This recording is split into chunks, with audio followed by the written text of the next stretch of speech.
I guess you could say I tried to warn you Bills fans that Rex Ryan was a overrated piece of crap media hype, and you didn't want to believe me. You bought into all the bullshit.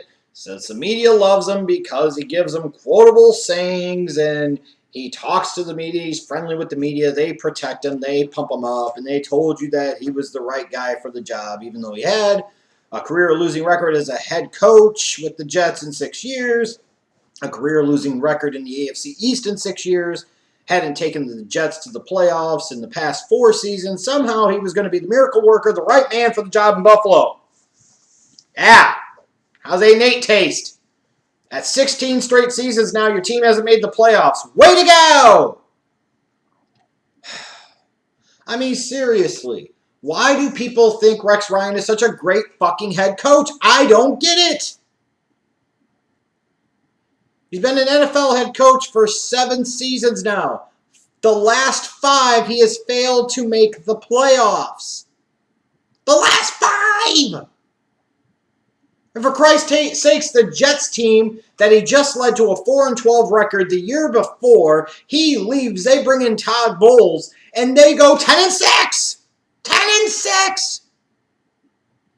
The Bills went from winning 9 games with a supposedly lesser head coach and lesser quarterback to winning 8 games with a better quarterback, frankly, and a supposedly better fucking head coach. All the while, the Jets, with a clearly better head coach, won 6 more games than the year before and won 2 more games than the fucking Bills. Are you fucking serious? Hey, you beat the Jets twice. All right. Guess what? Doesn't matter. 8-8, bitch. Holy Christ. Poor Bills fans. I've had to deal with so much stupidity over the years, and I don't know if it's going to get better anytime soon. Hopefully, and mercifully for your sake, if this team doesn't make the playoffs in 2016, you don't have to worry about Rex Ryan much longer because he should be shown the door. That's just me. So what actually happened in this 2015 season? Now, to be fair, there were parts of the Bills that went well, and a lot of it, ironically enough, was on the offensive side of the ball. The Richie Incognito signing was proved to be a stroke of genius. I mean, a really low-risk, low-cost move, and this guy played at a Pro Bowl level all year. Just tremendous. Tyrod Taylor, another one of those under-the-radar type of deals. You know, and you heard before the season they were talking about Tyrod Taylor to be the starter. You're kind of laughing at it. You're like, that guy? The guy the Ravens didn't want anymore? Well, shit, wouldn't you know? Tyrod Taylor, 24 total touchdowns, only 7 interceptions. I mean, he was solid. He was solid. Tyrod Taylor is the type of quarterback, and I mean what I'm about to say here, is that if you have an elite defense like the Bills had in 2014 until Rex Ryan got his hands on it in 2015, and you have a really good running game, which you have in Buffalo, should be the type of guy that can lead you to the playoffs, win some playoff games, and by God, maybe even get you all the way to the fucking Super Bowl. Tyrod Taylor's not a guy that you're going to win a bunch of games because of, but he's a guy that you can, in the right situation, win a bunch of games with. And of course, they get that type of performance out of Tyrod Taylor, and they find a way to go 8-8. It's just incredible to me. But again, we talk about their ability to run the ball. This is a team that was number 1 in the league in rushing yards per game, 152 yards per game. This is a team that could consistently run on people throughout the entire course of the season. You know, if their defense played like their defense had played the year before, with that ability to run the ball, and Tyrod Taylor taking care of the football, this should be a team that won 11, 12 games, made the playoffs, and made some noise in the God-blessed fucking playoffs. Unbelievable. Just unbelievable. Sammy Watkins, you know, as the season went along, he had some big games. He went for over 1,000 yards receiving, had 9 touchdowns. I mean, he'll never be the best wide receiver out of that draft class, and it makes the Bills look ridiculous for trading up from number 9 to number 4 in 2014 to go get him, especially when they could have just stayed put and taken Odell Beckham Jr. at number 9 if that was the case. But you know, Watkins is at least showing that he's not going to be a bust as a first-round pick, and that at least means something. I frankly was a little bit impressed with the 2015 draft class that they have because they didn't have the first-round pick because of that Sammy Watkins trade up. But they got Ronald Darby in the second round, and man, he was a Pro Bowl player this year, and I thought he was better than Marcus Peters as a consistent corner. I know a lot of people fall in love with Peters' interception numbers, but I like guys that can prevent guys from catching the football. You know, it's great if a guy has 7, 8 interceptions, but if he allows a bunch of big plays down the field and he allows a bunch of big plays underneath him and he allows guys to consistently catch the ball, that's not a great corner. Ronald Darby showed me the ability to potentially be a great corner at the NFL level. And John Miller, the third-round pick, you know, is he going to be a long-term starter for them? Their fifth-round pick, Carlos Williams, my goodness. I mean, he had a streak early on in the season. Every week he was finding a way to get into the damn end zone. It makes you wonder why they even traded for LaShawn McCoy to begin with.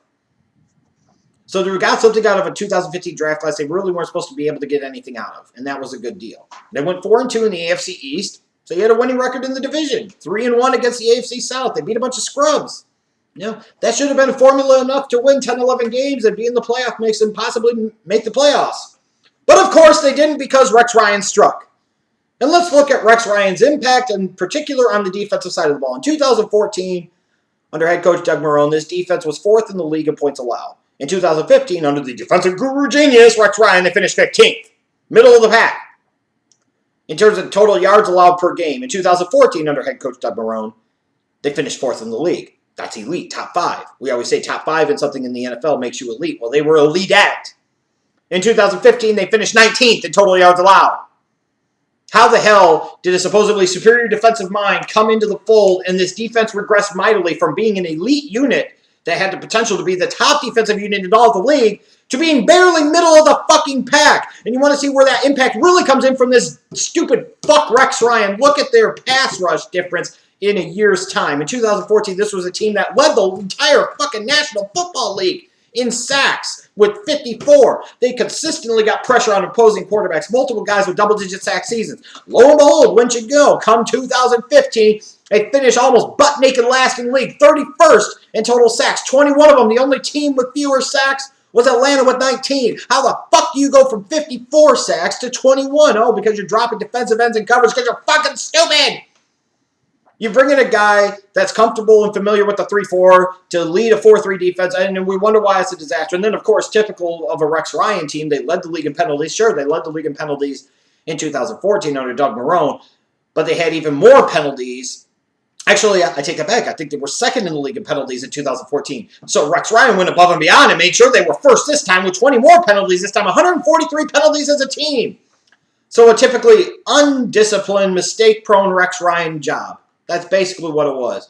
A guy that devotes so much of his dumbass energy to beating Tom Brady, Bill Belichick, and the New England Patriots. Yet, lo and behold, wouldn't you know, he historically has matched up well against him. At the end of the day, he doesn't get the fucking job done. He lost to him twice this year. And what makes it so ridiculous, in week 2, it was all about how Rex Ryan was going to beat Bill Belichick and Tom Brady and the New England Patriots. And the Bills are going to stamp their place. And he's all hyped up and pumped up about it. He wants to beat these guys so fucking bad, so of course they lose. And then in the middle portion of the season, he's getting ready for another team. Somebody asked him a question at the press conference. He's still talking about fucking Tom Brady, Bill Belichick, and the New England Patriots. Dude, worry about the fucking opponent that you have, not the Patriots. Worry about them the week that you play them. It's ridiculous and it's idiotic. And that's why this guy will be lucky to ever make the playoffs again as a NFL head coach. And then when you want to talk about why this team ultimately missed the playoffs, I think the single biggest key factor is this. They went 1-3 against the NFC East. 1-3! 1-3 against the NFC least. Along with the fucking AFC South, arguably the worst division in the National Football League. They went 1-3 against them. 1-3!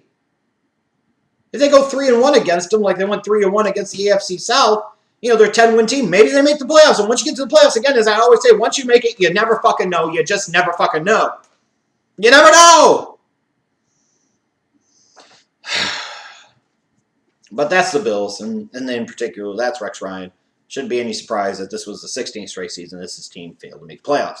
So now we talk about organizational priorities. Organizational priority to me, number one, is the Pegulas, the owners, should have already, if they haven't done so already, and they probably already have, and said flat out to Doug Whaley, the general manager and head coach Rex Ryan, that if you don't make the playoffs in 2016, you're fucking done, period.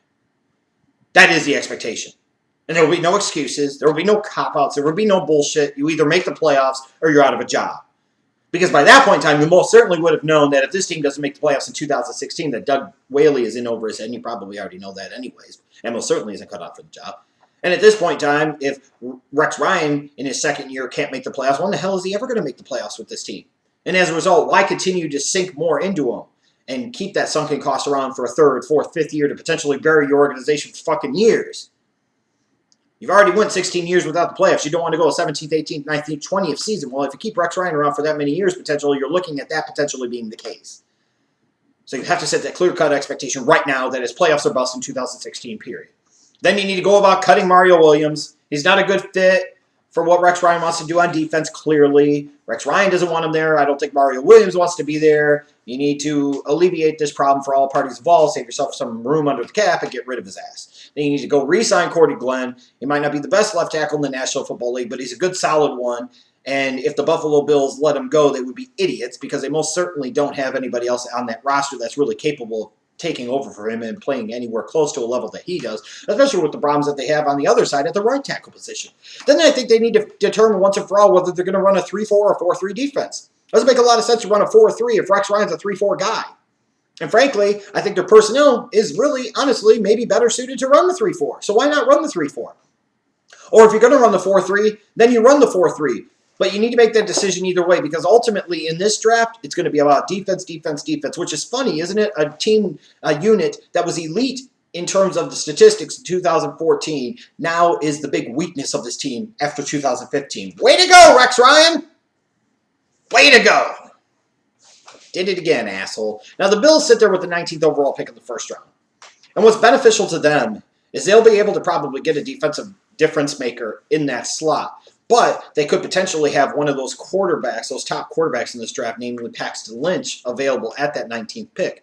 For a team that didn't have its first-round pick in 2015, that gave up its fourth-round pick in 2014, they need some additional draft pick currency. With where they're sitting at the 19th overall pick, ahead of teams like the Jets, ahead of a team like, let's say, the Houston Texans, ahead of a team like the Arizona Cardinals picking later in the first round, they're in a position where there could be teams that potentially want to trade up to that 19th pick where the Bills are to go get a guy like Paxton Lynch or maybe some other player that was a top 10 talent that fell. Maybe a guy like a Jalen Smith, for example, if he fell. This would be a great opportunity for the Bills to be able to sit back, peel through the different offers, and take one and accumulate some additional draft pick currency and still be able to get a guy that can help them. So in terms of teams that I would think would be most likely to peel back in this upcoming draft, the Bills are at the top of the list to me because of the circumstance, because of the situation where they sit, and how much help this organization needs on the defensive side of the ball. I think it's a good combination for a lot of different reasons. Now, in terms of the needs they have on the defensive side of the ball, you really say at all three levels of the defense. I don't know if there's one that's more striking than the other, maybe outside of defensive end, especially if you cut Mario Williams, which I would assume would happen. But even if you cut Mario Williams, that's still a need, but it's really a need if you cut him. So I wouldn't be surprised in the first round if the Bills look at defensive end. Now, based off of where they're drafting over the 19th pick, if they don't manage to be able to get the right deal and the right trade partner to be able to move back, where they're sitting at 19, they could be looking at getting some help at the defensive tackle position because, again, this is a really good draft for defensive tackles. The first 3 rounds in particular, you're going to get a lot of day one starters at the NFL level out of this draft, out of this defensive tackle class. So for the Bills, they could sit there at number 19 and kind of have their pick of the litter and be able to get a day one impact starter potentially. Now is that going to be a Vernon Butler? Is that going to be a Sheldon Rankins? Is that going to be somebody like a Jerron Reed? Time will tell. But the good thing is if they don't go in that position in round 1, because maybe they go after an outside linebacker like Darren Lee in round number 1, they can still sit there in rounds 2 or 3 and be able to get a quality defensive tackle because, again, that position is really deep and really loaded. But that's another area of major concern for me because, yes, you've got Marcel Darius, but Kyle Williams had an injury-plagued 2015. He's over the age of 30. He's due a lot of money. How much longer are you going to keep him in the fold? How much longer is he going to be a big productive player for you? It's a serious question. They could use some more help at the corner position. I think they could use some more help at all areas of the defense, frankly. But I think they need some help on the offensive side of the ball, too. If a right tackle is sitting there at number 19, this team's got to explore taking him. Because I don't think the combination of Santrell Henderson or Cyrus Kouandjio has established themselves to be the answer. And I don't think either one of them is going to be the answer long-term at right tackle. They need to get better at that position. So if there is a guy that's worthy of taking there at 19 and it's a right tackle, that might be where the Bills go in round 1. Because the other trap you don't want to fall into if you're the Buffalo Bills is because now you've got Rex Ryan, similar to what you did with the Jets. Every year you're picking defensive players in the first round. You're spending multiple high picks, 2 of your first 3 picks every year for 5-6 year stretch on defensive players, and the defensive unit is still not elite. That's what happened to the Jets. That was the problem with the Jets. You don't want that same thing to happen here with the Bills. They could use another wide receiver, probably a quick twitch slot guy to be what Percy Harvin was supposed to be, but ultimately wasn't for him. The bottom line is the Buffalo Bills need to do a good job in this draft. Because if they don't, Doug Whaley is going to be fired at the end of the year. And frankly, Rex Ryan will need to be fired and should be fired at the end of this year. As playoffs are bust in 2016 for the Buffalo Bills, as it should be.